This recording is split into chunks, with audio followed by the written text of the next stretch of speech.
Bonjour à tous. Aujourd'hui, nous commencerons par le cycle de 25 conférences de phase B de ce cours de connaissance de soi, dans lequel nous approfondirons les thèmes de la connaissance intérieure. Les conférences phase B s'adressent aux personnes ayant déjà étudié la phase A, car elles auront une meilleure compréhension de ces sujets de la phase B. Dans les 3 premières conférences de ce cycle, nous allons aborder à nouveau 3 sujets que nous avons vus dans la phase A, car il est de la plus haute importance qu'ils soient clairs et compris, afin de commencer à voir des résultats dans notre travail intérieur. Et pour que nous puissions commencer à corroborer toutes ces informations.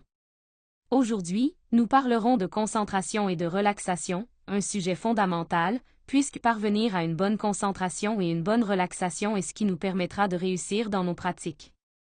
Lors de la prochaine conférence, nous parlerons de la pratique de la méditation, et nous aurons une pratique guidée. Et dans la conférence qui suivra, nous parlerons de la pratique de la projection astrale, et aurons également une pratique guidée de la projection astrale. Les thèmes suivants de ce cycle traiteront de nouveaux aspects liés au chemin initiatique qui nous mènera à la réalisation de soi, et nous aborderons des sujets importants pour entrer dans ce chemin intérieur qui nous mènera à la connaissance ésotérique. Ainsi que la compréhension de certains symbolismes qui ont été voilés pour les gens, ou qui ont été déformés au fil du temps, en raison du processus involutif actuel de cette race humaine. Alors ne manquez pas ce cycle intéressant que nous partagerons chaque semaine. Et si vous n'avez pas encore vu les conférences de la phase A du cours, je vous encourage à les retrouver toutes enregistrées dans la section vidéo de cette page. Commençons le sujet d'aujourd'hui en comprenant ce qu'est la concentration. Le mot même concentration nous montre que la conscience est centrée, c'est-à-dire focalisée, sur l'action. Nous sommes concentrés lorsque notre partie consciente est celle qui est présente, et qui dirige toute action que nous effectuons. La concentration est un très grand pouvoir qui nous permet de réussir tout ce que nous entreprenons. La concentration se produit lorsque nous apprenons à vivre dans le moment présent, dans le maintenant éternel, car la conscience ne peut se manifester que dans l'ici et maintenant. Il est important de comprendre que lorsque nous sommes distraits, nous nous trouvons mentalement et émotionnellement à un autre endroit ou à un autre moment, passé ou futur, dans notre pays psychologique. Ainsi, nous parvenons à être concentrés lorsque nous sommes pleinement présents, dans un état de conscience de soi, et que nos fonctions mentales, émotionnelles, instinctives, motrices et sexuelles travaillent dans le même but. Nous sommes concentrés lorsque nos différentes fonctions travaillent à l'unisson, avec notre cœur comme centre. Nous sommes concentrés lorsqu'une seule pensée est soutenue. Lorsque nous maintenons toute notre attention sur ce que nous faisons, nous pouvons atteindre l'inspiration et, un instant plus tard, le succès. Vous verrez que la clé pour réussir dans toute pratique est la concentration. C'est pourquoi nous devons pratiquer et combattre jusqu'à atteindre la concentration. La concentration est quelque chose que nous devons exercer tout au long de la journée. Nous ne pouvons pas passer toute la journée à errer mentalement et émotionnellement, puis la nuit, par exemple, à vouloir faire une pratique de projection astrale et à prétendre que nous allons atteindre la concentration. Si nous sommes concentrés pendant la journée, nous continuerons à l'être pendant la nuit. Si le jour nous errons mentalement, la nuit aussi. Il est donc très important que nous apprenions et faisions de l'exercice pour faire tout ce que nous faisons dans la journée, de manière concentrée. Il existe 2 types de concentration, l'une dans le monde intérieur et l'autre dans le monde extérieur. Les 2 sont très importants. Nous devons toujours rester dans cet état de concentration intérieure, dans un constant rappel de soi. Et à partir de cette concentration intérieure, en prenant conscience de tout ce qui tente de nous distraire, et de voler notre énergie, et en l'éliminant, nous pourrons rester concentrés, et mener à bien toute activité que nous faisons dans le monde extérieur. Nous devons développer la capacité de réaliser toutes nos activités externes de manière concentrée, ainsi que la capacité de réaliser toutes nos pratiques internes, telles que la méditation, la transmutation sexuelle, la projection astrale, etc., de manière concentrée. La concentration est le contraire de la distraction. La concentration vient de la conscience, la distraction vient des moi psychologiques. Si nous étudions notre distraction, nous finirons par nous concentrer. Si nous parvenons à découvrir tous les moi, ou éléments distrayants, qui nous détournent du moment présent, et nous les éliminons, nous parviendrons à la concentration. Apprendre à centrer la conscience dans l'action demande beaucoup de pratique, car le sens de l'auto-observation psychologique qui nous permettra de découvrir tous ces éléments distrayants est atrophié chez presque tous les êtres humains. Mais avec une pratique constante, en exerçant la capacité d'auto-observation, nous régénérerons ce sens, car à travers ce sens la conscience est centrée sur l'action. Comment pratiquer la concentration? Il y a certains points dont nous devons tenir compte pour pouvoir rester concentrés lors de la réalisation de toute activité, qu'elle soit extérieure ou intérieure. Un point important est de toujours faire l'effort de faire une chose à la fois. Parce que lorsque nous essayons de réaliser plusieurs choses en même temps, nous sommes dispersés, et ne pouvons pas réaliser chaque chose de manière concentrée, ce qui nous amène à faire des erreurs, et à nous laisser constamment distraire. Nous devons rester dans le moment présent, concentrés sur l'action, ou la pratique, que nous faisons, sans penser à autre chose. Et sans interrompre inutilement une chose pour en faire une autre. Ne pas penser aux choses à faire plus tard, car cela nous fera sortir du moment présent, pour errer en nous inquiétant, ou en aspirant à l'avenir. Ne pas se souvenir de choses déjà faites. Et rester concentré sur ce que nous faisons. Nous continuerons à éliminer, avec la mort psychologique, tout ce qui se manifeste en nous et qui tente de nous sortir de cet état de concentration. Et nous le ferons avec tout ce que nous allons faire. De cette façon, nous commencerons à réussir dans les pratiques que nous pratiquons pour éveiller notre conscience et, en général, dans tout ce que nous entreprenons. Quelque chose qui peut nous aider à réaliser les différentes activités de notre vie quotidienne de manière concentrée est de prendre quelques minutes chaque jour pour établir un calendrier d'activités. Dans ce calendrier, nous noterons toutes les activités que nous devons faire pendant la journée et l'ordre, ou l'horaire, dans lequel nous les ferons. Cela nous aidera à ne pas planifier ou à réfléchir à ce que nous devrons faire plus tard, mais nous pourrons nous concentrer sur chaque action à chaque moment. Il est important de prioriser dans notre planning les pratiques d'éveil de notre conscience que nous réaliserons dans la journée, pour éviter que les choses de personnalité nous prennent tout notre temps.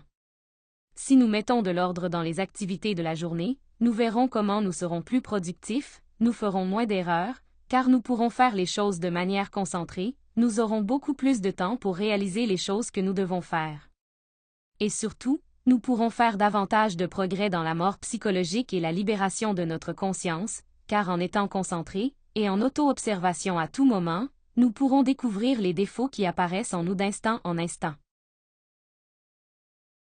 Si nous observons attentivement les multiples activités de notre vie quotidienne, nous nous rendrons compte que chacune d'elles se fait mécaniquement, puisqu'en les faisant, nous pensons à autre chose.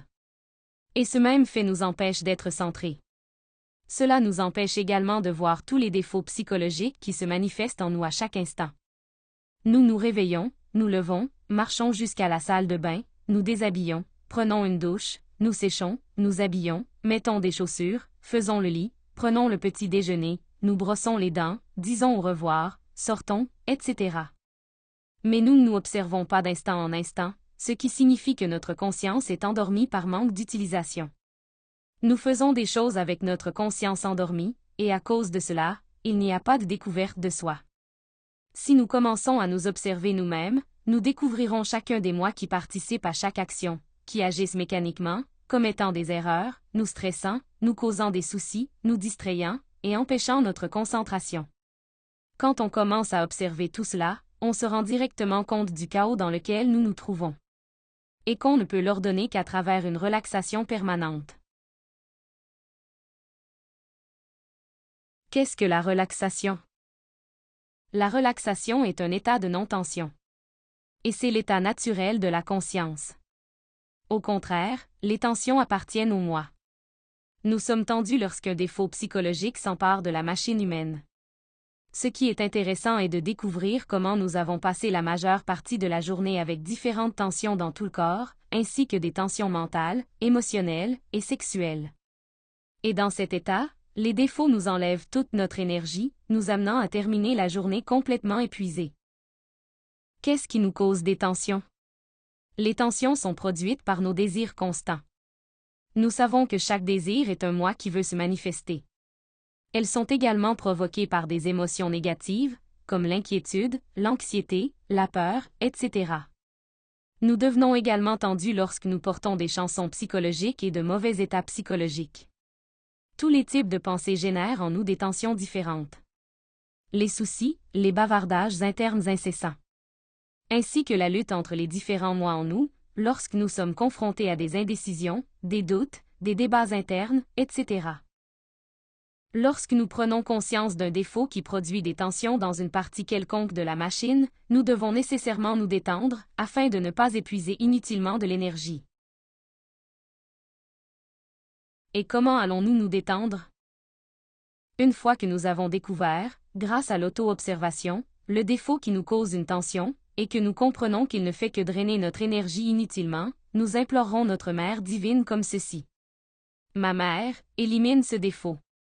Si dans ces moments-là nous supplions notre Mère divine particulière d'éliminer le défaut qui produit des tensions dans tel ou tel centre, que ce soit dans notre centre émotionnel, intellectuel, sexuel, moteur ou instinctif, nous remarquerons qu'elle agit immédiatement, en relâchant le lieu où nous avons constaté le défaut. Mais il faut comprendre pourquoi nous sommes tendus pour que la Mère agisse. Les tensions surviennent pour plusieurs raisons. Quand nous faisons quelque chose que nous n'aimons pas. Quand nous craignons que quelque chose que nous faisons soit mal. Quand nous voulons faire quelque chose que nous aimons davantage. Quand ce que nous allons faire plus tard nous inquiète. Quand ce que nous faisions auparavant ne fonctionnait pas bien. Quand ce que nous faisions avant était très bien. Quand on ne sait pas comment faire ce qu'on fait. Lorsque nous nous inquiétons de quelque chose que nous devrons faire. Quand nous sommes distraits par quelque chose. Il faut donc rester vigilant pour prendre conscience dès que l'on commence à ressentir une tension, afin de l'éliminer immédiatement. De cette façon, nous serons dans un état de détente permanent. Comment savons-nous que nous sommes déjà détendus? Cela se produit lorsque toute tension a disparu, et que notre psychologie s'est normalisée. On se sent bien, et on peut se concentrer sur ce qu'on fait. Comme vous pouvez le constater, pour réussir dans tout ce que nous entreprenons, mais surtout dans les pratiques qui nous amèneront à éveiller la conscience, il est absolument nécessaire que nous commencions à développer la capacité de rester concentrés et détendus. Il existe également une pratique générale de relaxation que nous devons apprendre et pratiquer avant de pratiquer toute pratique, car elle nous aidera à nous assurer que nous entrons dans la pratique parfaitement détendue. Cette pratique de relaxation permet de mettre en harmonie à la fois la partie physique, émotionnelle et mentale. Pour détendre le corps physique, on se concentre sur chacune des parties du corps. Là où se trouvent nos pensées, sera notre conscience, nous devons donc imaginer et ressentir chacune des parties de notre corps en ordre, et nous pouvons imaginer une lumière chaude et brillante, qui illumine et détend chaque partie du corps. On commence par détendre la jambe droite. On détend le pied, doigt par doigt. Puis la semelle, le coup de pied, le talon, la cheville, le mollet, le genou, la cuisse. La jambe entière. Puis la jambe gauche. Le pied, pointe par pointe, semelle, coup de pied, talon, cheville, mollet, genou, cuisse. La jambe entière. On passe ensuite à la relaxation du bras droit. La main, doigt par doigt, paume, dos, poignet. Puis l'avant-bras, le coude. Tout le bras. Idem avec le bras gauche. Puis on détend la zone fessière, les organes génitaux et les hanches. Puis l'abdomen, la taille, la poitrine, les épaules et le dos. Tout le tronc. Nous continuons à détendre notre cou, notre gorge, notre mâchoire, notre langue, nos lèvres, nos joues, notre nez, nos yeux, nos sourcils, notre front, nos oreilles et notre cuir chevelu. Toute la tête. Et puis nous ordonnons à tous les muscles, nerfs et tendons de se détendre, de rester immobiles et de se calmer. Nous pouvons répéter cette procédure 3 fois jusqu'à ce que nous sentions que notre corps est confortable et détendu. Pour la relaxation du corps astral, ou partie émotionnelle, nous nous concentrons sur la respiration, en observant l'entrée et la sortie de l'air. Nous pouvons faire cela pendant environ 3 minutes jusqu'à ce que nous sentions que notre partie émotionnelle est bien détendue. Nous pouvons également inspirer plusieurs fois lentement et profondément par le nez, retenir un peu notre souffle, et expirer rapidement par la bouche, en imaginant comment toute la tension émotionnelle est expulsée en expirant l'air. Pour la relaxation du corps mental, ou partie intellectuelle, on se concentre sur le cœur et sur l'écoute des bruits du monde extérieur pendant 3 minutes. Sans s'identifier à aucun des sons que nous entendons. Nous écoutons simplement un son, le laissons passer, et recherchons des sons de plus en plus lointains, jusqu'à ce que nous ressentions comment l'esprit se calme et se détend. Il existe une pratique qu'il est bon de garder à l'esprit et d'y consacrer du temps chaque jour, car elle nous aide beaucoup à développer la capacité de rester concentré. Cette pratique s'appelle « Veiller et prier ».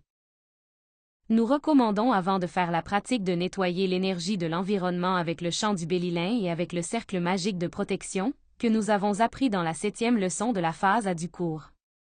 Ensuite, nous implorons l'assistance au Père intérieur et à la Mère divine pour nous aider dans la pratique. Nous effectuons un processus de relaxation, en observant que tout le corps est à l'aise. Et lorsque nous sommes déjà détendus, nous nous concentrons simplement sur le cœur, pour écouter et observer le monde intérieur. Et nous supplions la Mère divine de désintégrer chaque petit détail que nous observons et qui vient nous distraire et nous faire sortir de cet état de conscience de soi.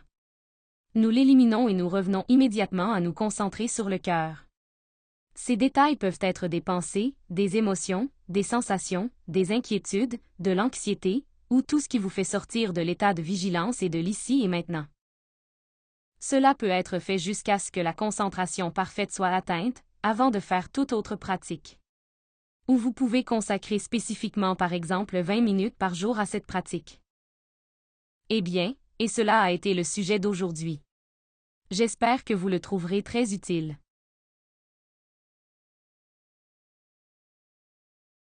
Je vous invite au 2e sujet de la phase B, dans lequel nous ferons une pratique guidée de méditation réflexive. Nous avons ainsi une approche très claire, étape par étape, de cette pratique importante pour la connaissance de soi. Merci beaucoup à tous ceux qui regardent la vidéo. Et si vous avez des questions, laissez-les dans les commentaires, et nous nous ferons un plaisir de les résoudre. Jusqu'à la prochaine fois.